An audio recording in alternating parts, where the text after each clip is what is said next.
Welcome to the Inner Circle Boardrooms Backstage Pass. This is the channel for busy professionals on the go interested in business, finance and leadership. My objective with this channel is to create content that informs and educates. By bringing you guests like the one we have here today, we'll be creating weekly content, so please do subscribe. Ringing. Is it a phone or somebody at the door? You like it? So our special guest for today is somebody I've known for a while, and I wanted to bring him in on this conversation because not only is he an entrepreneur, he understands the challenges that other businesses are going through. So I'm going to give a brief introduction. He's a partner for a company by the name of BBK. Who are a chartered accountancy. They've been established and going for a lot longer than I've been around. There's 5 partners in 5 offices. They're predominantly UK centric. They have up to 3,000 SME clients who range in terms of turnover to about 70-80 million. And they have about 2,500 personal tax returns that they do for their clients as well. Arnold, thank you so much for joining us today. Really appreciate it. I know you're a busy guy, and particularly with the lockdown, the one thing you haven't been doing is putting your feet up. So with that said, if you don't mind, talk us through some of the stuff that you and your team be doing to manage client expectations and what you've been seeing during the lockdown. Thank you for the fantastic introduction. Yes, we've been running since 1987. I joined a guy called Alan Kay, and we started this firm called BBK Partnership with Alan, me and David. Now we got 5 officers with 5 partners all over UK, serving, as you said, a multitude of SME clients. Our clients are not, public listed companies. We particularly stayed within that small range of clients, our niche market. During the lockdown, what we did was to immediately called all our clients on a one-to-one personal touch basis to see if they needed to help with bounce back loans or CIBIL loans or furloughing, how to go about it, what do they need to do, the do's and don'ts basically on being on the side of the client at the time of their need instead of trying to see can we make fees out of it. Fees will always follow, service must lead, and that's what we did, and that has put us in good stead by client retention, client satisfaction and client introductions. So a lot of clients, some of them we've taken on during this lockdown period, clients who couldn't reach out to other professionals. For example, banks particularly let a lot of clients down because they were not reachable. It was very hard to get hold of a bank manager, to speak to a manager, to talk about the business needs, to talk about the business cash flow requirements. So we had to step into their shoes to try and help our clients to weather the storm and stay focused on how to reduce or expand their services depending on the various industries. Just touch on some elements there that you've spoken about, the uptake in new clients, or did you see an element of old clients going away? And just rough numbers. So in these last 5 months, if I can call April, May, June, July, August as the key months that we've seen this tumultuous turn up of events, mainly our hotel and leisure industry clients have suffered a lot. Yeah. However, being an SME sector, most of our businesses are owner-managed businesses. They cannot afford to just lock up and go away. So they needed to find innovative ways to stay in the game. So albeit reduced capacity, reduced capabilities, and real business collapse or failures, if I was to say, only about 2 or 3, primarily holiday providers, people in the holiday industry and the airline ticket subcontracting industry.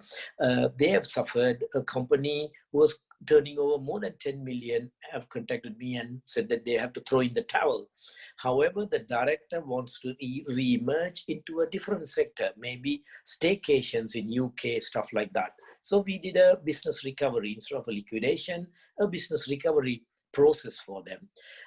Having said that, we have actually taken on a lot of clients. I personally have taken on for the firm almost 60 new clients during these last 5 months. How did we do that? We positioned ourselves with various of our clients to network with us and get a better service. Like I've taken on a large property portfolio company with a lot of property matters, and somehow or other the property development and the property industry seems to have survived it, or in fact in grown, because a lot of people are awash with cash and they need some money to be put away somewhere, and people are investing. That's also true. What are you seeing with the clients that are coming to you? Is it people predominantly asking you, we need to do a restructure? What are the demands that you're seeing from some of your clients? The demands are to be available all the time to get ad hoc advice. Yeah. It's when you're a SME, small business owner, at the top, it's pretty lonely to make decisions. Sometimes you are already on the right track, but you just want some endorsement or just some navigation or some fine tune to tweak it to get it right. Yeah. Particularly, a lot of our clients don't have their own HR department. Yeah. So they were kind of stuck with how to go about the furlough, or in the worst case, a redundancy scenario. Or sometimes if staff don't turn up to work or refuse to turn up to work, how to deal with problems. Yeah. Where do you turn to? Who can you talk to? Especially, as I said, bank managers, bless them, were so busy. They just didn't want not to talk to the customers, but they were genuinely busy because they were inundated with bounce back or civil loans applications. So they were genuinely busy, so they were not available. But generally, the accountants were the first stop for a second opinion for major businesses about expanding, buying, or selling, or downsizing, or redundancies, or restructuring, reorganization. So the role as an accountant or an economic advisor or a financial, just to give some guidance. In the past, we will go and take the year-end books and do an audit or an accounts and tax and say, here's your tax bill, see you next year. That, I think, is gone out of the window. That model doesn't work. You got to be proactive and be available all the time for an ad hoc question or an ad hoc answer. It could be an innocent 2-minute conversation. It's very interesting that you spoke about the banks being really busy. So there's a couple of things there. I know some people who've tried to open new business accounts and they've not been able to. Obviously, the banks are focused currently on those businesses that have a certain amount of turnover and supporting those businesses. However, that leaves SMEs quite exposed. What I wanted to understand, what percentage of your 3,000 clients that you've got on your books at the moment actually furloughed themselves or their workforce? We have a dedicated team for payroll, and we ran some statistics. On the statistics, or out of the 3,000 clients, almost say 1,000 clients, we do payroll services as well. Yeah. Within that 1,000 clients, I would say that at least 75% of our clients furloughed some or majority of the staff. That is a hell of a lot of number. 75% of our clients for whom we do payroll. I don't know the statistics for the rest of the 2,000 clients, but for those we do, I can say that 75%. That's a high number, 75. How many of those 75 do you anticipate will go back into operations once the furlough comes off? I'm happy to say that almost majority continued a skeletal presence. So they furloughed, say, not all, maybe some of their staff, and continued with work. And now they are almost all of them have started back. Yeah. Almost all of them have started back, and almost all of them have brought back staff from furlough. Permanent redundancies as such, out of that 75%, I would say only about 5% of my clientele are facing dishing out permanent redundancies to some or all of their staff. Okay, interesting. And how many of those businesses that you're working with have taken advantage of those BBLS loans? So in early stages, I would say that maybe about 30% of our clients to 40% of our, between 30 to 40% of our clients immediately jumped and took BB loans, even without thinking what they were doing. So some of them just went ahead and took the loan. Yeah. And I think that some of them don't even need the loan, and they are very happy to repay the loan because they thought it was something that they should do, ignorance or just being a fast trigger.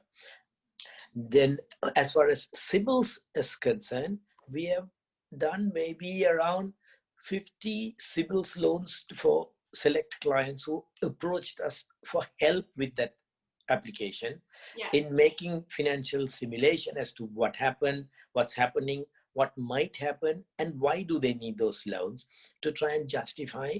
And they went about the business in the right way, to try and make an analysis of how much they need and why they need it, instead of just willy-nilly applying and keeping money in the bank. And I wouldn't be surprised if the bank not clawing back those funds because they've taken the loan and not necessarily used it. It's just there.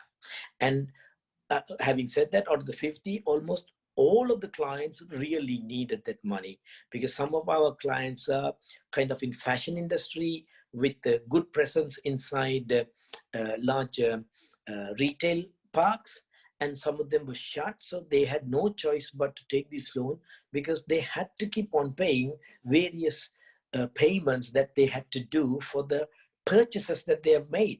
They've got the stock has arrived, they had credit terms, so they needed to pay in 30 days, 60 days, 90 days payment cycles, and they needed to do that. So definitely they were the right candidates for the Sibils, and they justifiably received the loans. They have used it all up, and now they thought they can go back in, and unfortunately it's been a difficult journey for them. So what we have done there is hold their hands and try to negotiate with the landlords to try and give them a concession on the rents.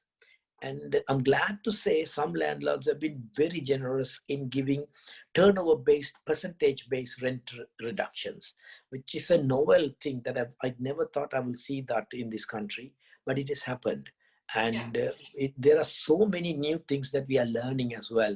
I don't want to profess as if we knew everything and it's just happening. We're also learning on the hop. But what we are doing is that I wake up at 5 o'clock, and between 5 and 8, me and my partners would have learned something new for the day. And then as soon as we learn, we have a WhatsApp group for all our staff and push it out saying that, hey, this is something new. We need to be aware of this.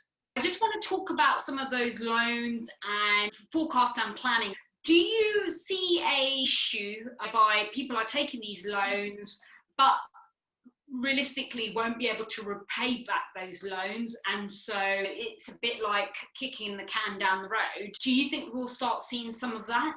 Unfortunately, yes, in that some people have taken unrealistic loans, and they may not be able to repay for various reasons, particularly the thought, the people, the professed V-shaped recovery. The government from UK and particularly from USA kept on promising, oh, everything's going to be fine and we're going to have a V-shaped recovery. And it is not easy to get a V-shaped recovery in every industry. Some industries may take a V-shape, some industries may take a W, some people may take a C wave, some people may take a L, some people may take a much longer time. So it is not easy for every industry to do that. And some people have just gone ahead and taken a rosy picture and a loan beyond their bite, and they're going to suffer. But we hope that it doesn't happen for our clients' sake. We want to make sure that everybody survives. I've been having this conversation with other leaders around, are we in a recession? Are we in a bubble? Are we in both? What's your take on it? Well, it is absolutely true that we are in a bubble in certain aspects of our economy, particularly in the housing sector. Because of cheap money, property prices are still hovering up, and people are finding it easy to sell because of people have got a bit of money. So prices are holding. So from a property point of view, there is a bubble. But in everywhere else, there's stagnation. And in certain industry, obviously we are in recession. There is no sugarcoating that fact. Politicians may put a spin on it, but the fact is that we can see our clients hit in their pockets, hit on their bank balance, hit on their cash balance. And a lot of dismay out there in that. So sector-wise, there is recession, stagnation, and a bubble. Of as far as overall economy is concerned, yes, there is a good uptick in July, August since the reopening after lockdown. But now, come September, middle of September, we are seeing it waning, and we are seeing that dissipating, and people are beginning to get into a bit of a difficult cycle once more. So, if I can throw in another statistic, so to speak, we have our year end as September. So, 30th of September 2020 is our financial year end. Yeah. So, this morning I checked how are we doing September 2020 compared to September 2019. Yeah. And, I'm glad to say we are almost 98% there. We're only about 2% to catch up. And in spite of the problems, in spite of the 5 months of real hard times. So are we a typical example? No, because people are coming for their annual accounts. Yeah. My fear for our industry, in the finance industry and so on and so forth, what's it going to be next year? People who survive this year, will they still be in business next year? It's a big question, particularly in the restaurant trade. We act for a lot of Spanish, Italian, English, Indian, Sri Lankan restaurants all over UK. And I'm worried about them next year. Will clients continue to go to restaurants? Not sure. And especially if the government insists on the 2-meter distancing between people, how can they survive? I'm not too sure.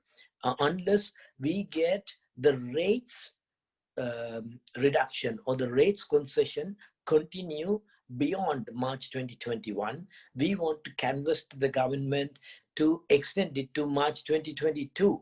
Yeah. We need a bit of soft landing. Suddenly you threw so much of help in bounce back, CBILS and furlough. Suddenly everything is going to be taken away. In addition, we had rates concessions, and even that's going to be taken away. How can our businesses survive such a draconian shift? We need some middle ground for people to survive in order to stay on.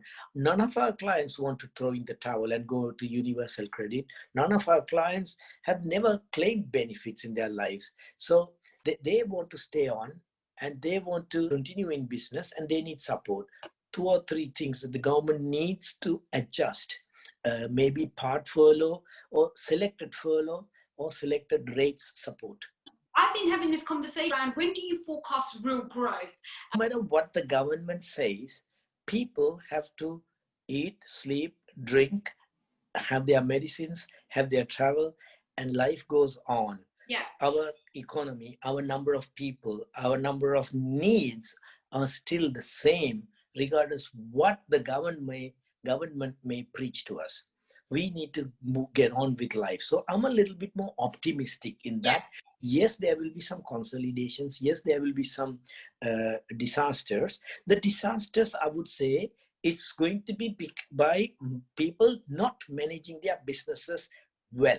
Yeah. If you manage your business well, if you plan, if you budget and stay within a certain disciplines, you would survive. And those who are disciplined will emerge stronger.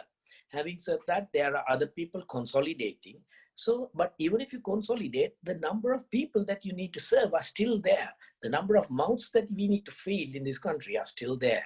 So, yes, there's been so tragically and very sadly a lot of deaths, untimely deaths, which we mourn and we are sad about it. However, the 99% of the population is still there, and yeah, they all have their basic requirements. Life goes on. The pipe breaks, and we need a plumber. There's an electrical issue. We need an electrician. We need the carpenters. We need the roofers. There's wind blows. The roof repair needs taking place. Repairs and maintenance needed. Everything will continue. There is nothing to totally despair. It's about being smart and savvy and staying in the business and carry on. Particularly in SME sector, our clients don't have a second option. It is their business, their life is their business, is their life, and they want to survive. They want support. They want to continue. They are tenacious. They are survivors. They want to be in the business. They just need that little bit of help from the government, not in a cockeyed half, like catch the news PR spin basis, but a genuine faced basis over a decent length of time. We would like some innovative ideas, for example, increase the VAT threshold to 100,000 maybe, or 150,000 maybe, and also give the businesses a VAT concession. So say a business, two neighboring businesses, one has a turnover of 80,000, the next door has a turnover of 100,000. The guy with the 100,000 with VAT registered is so penalized because he has to pay VAT on all of his money, whereas the guy this way doesn't have to pay VAT at all. So maybe they should come up with a blanket disposal of a VAT threshold, saying that up to a certain level you don't have to pay VAT. So let the genuine businesses who are open and running and surviving get a little bit of oxygen in the form of a VAT concession. That could be something that they could do. And a second thing, there is talk about corporation tax increase to try and claw back all the billions of monies that the government has given away. Maybe you should do that, but do it a bit later, not now, because we are just about surviving and we cannot afford to pay massive taxes in 1 year's time, 2 years' time.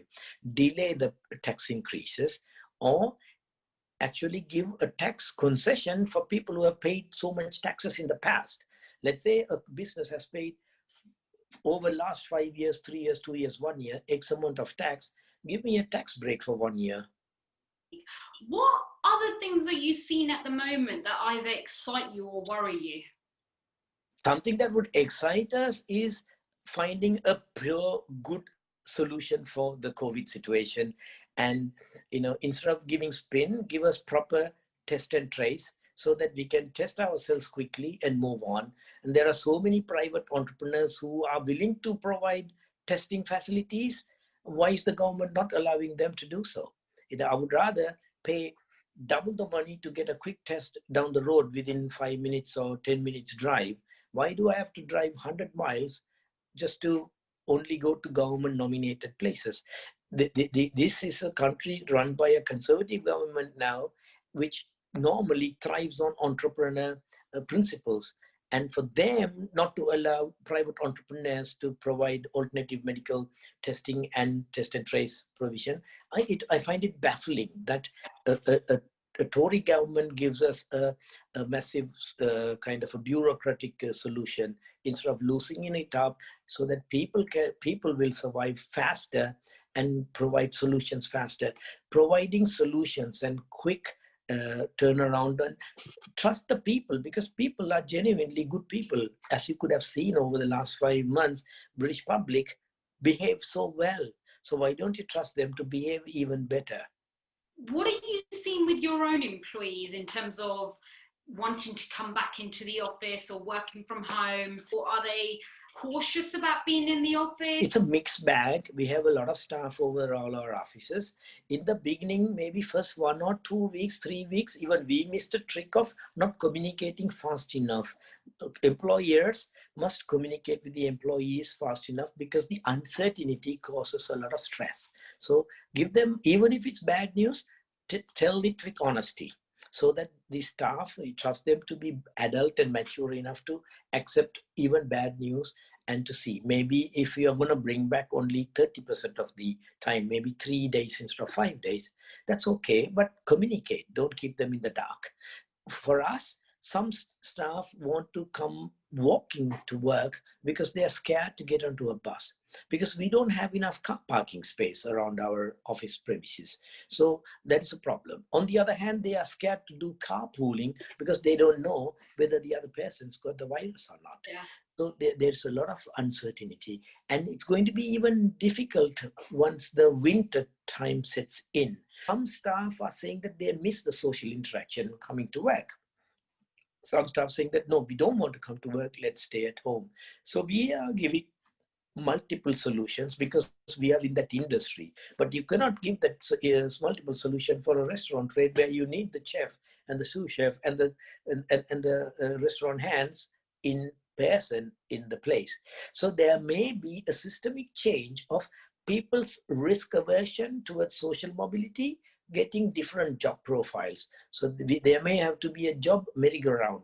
People who are brave enough taking certain aspects of the jobs, so people who want to stay at home, certain taking other jobs, desk or home-driven jobs. There may have to be a rebalance act, and I think there's going to be a permanent move towards some degree of home working and the others working from offices. I hate to use the word upper hand, but do you think that employees are to some degree unconscious of the consequences of potentially not wanting to return to work? Because for a business which is face-to-face operating, such as a restaurant, or even if you're selling software, do you think that could leave people exposed? Yes, true. So employees cannot be naive for the eventuality of either redundancy or job loss. On the other hand, employers need to wake up. Do you really want to let your experienced staff go? And for us and most of our clients, their key staff is their key asset. Yeah. How can you let your main asset go? That would be a foolish thing to do. So everybody needs to find a happy medium to try and survive. Let live and let live, and make small adjustments so that we can tide over these difficult periods, or be it a 3-day working week. Yeah. So, and the staff don't mind that because they are getting a life work balance, a rebalance for a short period of time. A lot of staff who are of a certain age, with, let's say me, for example, my kids are already into university, maybe I can get a pay cut and I could do work a little bit less. Similarly, other people will find some niche which they can do for the 2 days that spare they get. Do something different, but try to survive. And for the employers, please don't let all your key assets go, because it's hard to replace somebody when the economy takes back. And in 18 months time, you need to hire, you need to train, there's a learning curve, there's a time lag. So it's about trying to survive in an economic sensible way. I just want to go back on a topic, not because I want to be doom and gloom, because I want to be a realist as well. These businesses require more working capital. The greatest challenge has been around that forecasting and planning, especially moving forward. I see a lot of opportunities for the right type of structured businesses. If you're a business that can manage cash, and hopefully you weren't already leveraged pre-COVID, then you will probably see through this. You're very, very right in that. Is there a more severe impact on the horizon? We think there is going to be like 3 different planning process here. If you plan for reasonable return to normal, if you plan for regrowth and everything goes hunky-dory, and plan the disaster plan of how will we survive if it goes really bad. But as I said, the 60 million people, are they going to still be here, and they need the services and the food and the drinks, and our lifestyle and the requirement patterns are changed. Therefore, there is maybe a delayed action. Even if there's a second wave, there may be a delayed action. So it's about planning for all 3 scenarios, and business owners be savvy about these eventualities, and preparedness in your mind. How am I going to cope with all 3 sections? And we hope for the best, but be prepared for the best. And I personally think that when the furlough is over, and add to the mix a Brexit uncertainty, and the Brexit impact may give us a really hard landing in January, February, March next year. We're going to have somebody told me post-Christmas, after New Year, January is where we all get so depressed in this country. Come January 21, God help us, please. I had something similar actually. When the rain's here and the storms, people's moods are going to change. Arnold, thank you so much for having this conversation with me. I've really enjoyed it. Some really good insights there. If you enjoyed this, please click like, subscribe. We've got more of these conversations coming up. Arnold, like I said, thank you so much. Great to have you here. And we'll keep in contact, and we'll speak in January and see where we are then. Best wishes to all your listeners, all our clients, and general economy. Brilliant. Thank you. Bye-bye.